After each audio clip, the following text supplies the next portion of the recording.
ഇല്ലല്ലാഹ് ചെല്ലുമ്പോൾ തെറ്റിപ്പോണത് ശ്രദ്ധിക്കണം. രണ്ട് പ്രധാന വളരെ ഗൗരവമുള്ള തെറ്റുകൾ ഇതിൽ പലരുടെ കയ്യിലും സംഭവിക്കാറുണ്ട്. അറിവുള്ളവരും ശ്രദ്ധിക്കാതെ പോകുന്നുണ്ട്. ഒന്ന്, നാടന്മാർക്കൊക്കെ പറ്റുന്ന ഒരു തെറ്റ് ലാ ഇ എന്നുള്ളത് ലായി എന്നായിപ്പോൾ. ലായി ലാഹ ലായി ലാഹ അങ്ങനെ ആയാലും അത് തൗഹീദിൻ്റെ കലിമത്തല്ല, വളരെ ശ്രദ്ധിക്കണം.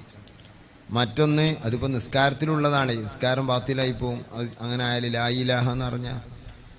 പിന്നെ ഇല്ലല്ലാഹ് എന്നുള്ളടത്ത് അധിക പേരും അലിഫ് കളയും. നിസ്കാരത്തിൻ്റെ ശേഷമൊക്കെ ഉള്ള തഹ്ലീൽ നിങ്ങൾ ശ്രദ്ധിച്ച് നോക്കിയോണ്ടി. മിഹ്റാബിൽ എങ്ങനെ ആയാലും നാടൻ കയറൂലല്ലോ. നിങ്ങൾ ശ്രദ്ധിച്ച് നോക്കിയോണ്ടി. ലാ ഇലാഹ ഇല്ലല്ലാഹു ലാ ഇലാഹ ഇല്ലല്ലാഹ് ലാ ഇലാഹ ഇല്ലല്ലാഹു ലാ ഇലാഹ ഇല്ലല്ലാഹ് ഇല്ലല്ലാഹ് ഇങ്ങനെയാണ് എല്ലാവരും. ഇല്ലല്ലാഹ് എല്ലാവരും എല്ലാം 90% നോക്കിയോണ്ട്. ഉസ്താമാർക്ക് ഇമാമൊക്കെ ഒഴിവുണ്ടാവില്ല, കുട്ടികളെ നിർത്തും. കുട്ടികളാണെങ്കിൽ ഇല്ലല്ലാഹ് ഡൗളുവാണെങ്കിൽ ഇല്ലല്ലാഹ് ഇല്ലല്ലാഹ് എന്നൊരു അലിഫ് കൂടുതൽ നീട്ടിയില്ലെങ്കിൽ ഇല്ലല്ലാഹ്. ഒരു അലിഫില്ലെങ്കിൽ പോയി. അപ്പോൾ ഈ 10 തഹ്ലീൽ 6 കിട്ടണുള്ളൂ. ആദ്യത്തിലൊന്ന് പോയി. ലാ ഇലാഹ ഇല്ലല്ലാഹു ലാ ഇലാഹ ഇല്ലല്ലാഹ് ലാ ഇലാഹ ഇല്ലല്ലാഹു ലാ ഇലാഹ ഇല്ലല്ലാഹ്. പൗലിൽ എങ്ങനെയല്ലേ ഇല്ലല്ലാന്ന് അലിഫുണ്ടാവും അല്ലേ? എല്ലാം ശ്രദ്ധിക്കണം നമ്മൾ.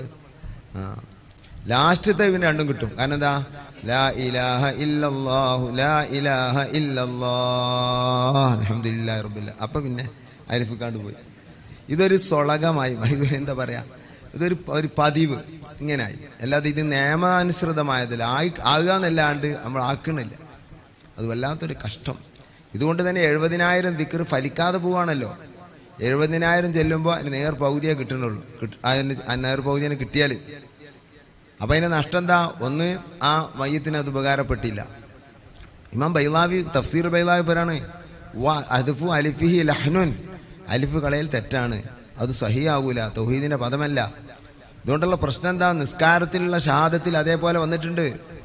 മിഹ്റാബിലിരുന്ന് ലാ ഇലാഹ ഇല്ലല്ലാഹു ലാ ഇലാഹ ഇല്ലല്ലാഹ് എന്ന് പറയുന്ന ആൾ പിന്നെ നിസ്കാരത്തിൽ അങ്ങനെ തന്നെ എഴുതിയിട്ടുണ്ടാകുക.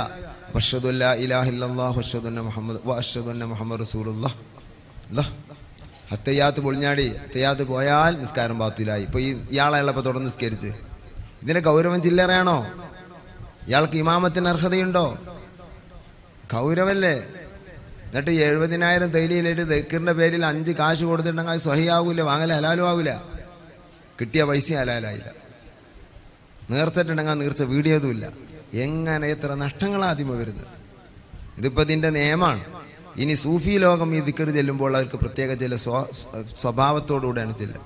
വലതുഭാഗത്തു നിന്ന് തുടങ്ങി നടുവിൽ കൊണ്ടുവന്ന്